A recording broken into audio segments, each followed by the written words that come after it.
ಹಿಂದೂ ಧಾರ್ಮಿಕ ಕ್ಷೇತ್ರ ಧರ್ಮಸ್ಥಳದ ಬಗ್ಗೆ ವಿನಾಕಾರಣ ಅವಹೇಳನವನ್ನು ಮಾಡ್ತಾ ಬಹಳ ದೊಡ್ಡ ಪ್ರಮಾಣದ ಷಡ್ಯಂತ್ರವನ್ನು ರೂಪಿಸಿದಂಥ ಗ್ಯಾಂಗಿನ ಆರೋಪಿನೇ ನಿನ್ನೆ ಕೋರ್ಟಿಗೆ ಹೇಳಿಕೆಯನ್ನು ಕೊಟ್ಟಿರುವಂಥದ್ದು ಅತ್ಯಂತ ಆಘಾತಕಾರಿಯಾದಂಥ ಸಂಗತಿ.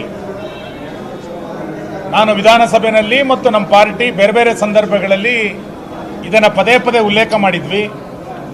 ಇದರ ಹಿಂದೆ ಕೇರಳದ ನಂಟಿದೆ, ಬೇರೆ ಬೇರೆ ರಾಜ್ಯದ ನಂಟಿದೆ. ಅಂತಾರಾಷ್ಟ್ರೀಯ ಮಟ್ಟದಲ್ಲೂ ಕೂಡ ಇದರ ಬಗ್ಗೆ ಟೀಕೆ ಟಿಪ್ಪಣಿಗಳು ನ್ಯೂಸ್ ಚಾನೆಲ್ಗಳಲ್ಲಿ ಬರ್ತಾ ಇದೆ.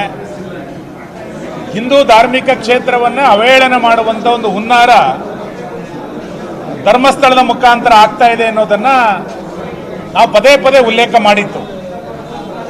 ನಾವೊಂದು ಕಡೆ ಬಂದು SITಯ ಮಧ್ಯಂತರ ವರದಿ ಕೂಡ ಕೊಡಿ ಅಂತ ಕೇಳಿದ್ವಿ. ಇವತ್ತು ನಾನು ಸರ್ಕಾರಕ್ಕೆ ಮತ್ತೆ ಮತ್ತೆ ಆಗ್ರಹ ಮಾಡ್ತೇನೆ.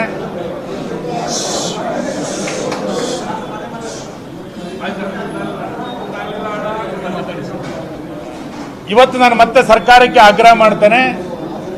SIT ರಚನೆ ಆಗಿ ಇಷ್ಟು ತಿಂಗಳುಗಳು ಕಳೆದರೂ ಕೂಡ ಅದರ ವರದಿಯನ್ನ ತಕ್ಷಣ ಸರ್ಕಾರ ಬಹಿರಂಗ ಮಾಡಬೇಕು. ಇದರ ಹಿಂದೆ ಯಾರ್ಯಾರ ಕೈವಾಡ ಇದೆ ಅನ್ನುವಂಥದ್ದನ್ನು ರಾಜ್ಯದ ಜನರಿಗೆ ತಿಳಿಸ್ಕೊಡ್ಬೇಕಾದಂತ ಅಗತ್ಯತೆ ಇದೆ.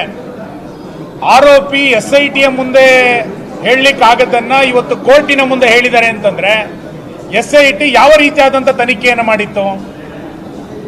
ತಾನು ಈ ರೀತಿ ಬುರುಡೆ ಗ್ಯಾಂಗ್ ಅನ್ನು ಇಟ್ಟುಕೊಂಡು ಈ ರೀತಿ ಹಣದ ಆಮಿಷಕ್ಕೋಸ್ಕರ ಮಾಡಿದೆ ಅಂತೇಳಿ ಆತ SITಯ ಮುಂದೆ ಹೇಳಿದನ ಇಲ್ಲ, ಕೋರ್ಟಿನ ಮುಂದೆ ಹೇಳಿದ್ದಾರೆ ಅಂತಂದ್ರೆ ಅದರ ಹಿಂದೆ ಇರುವಂತ ಹುನ್ನಾರ ಏನು? ಇದೆಲ್ಲದೂ ಕೂಡ ಇವತ್ತು ಸಾರ್ವಜನಿಕ ಚರ್ಚೆಗೆ ಬರಬೇಕಾಗಿದೆ.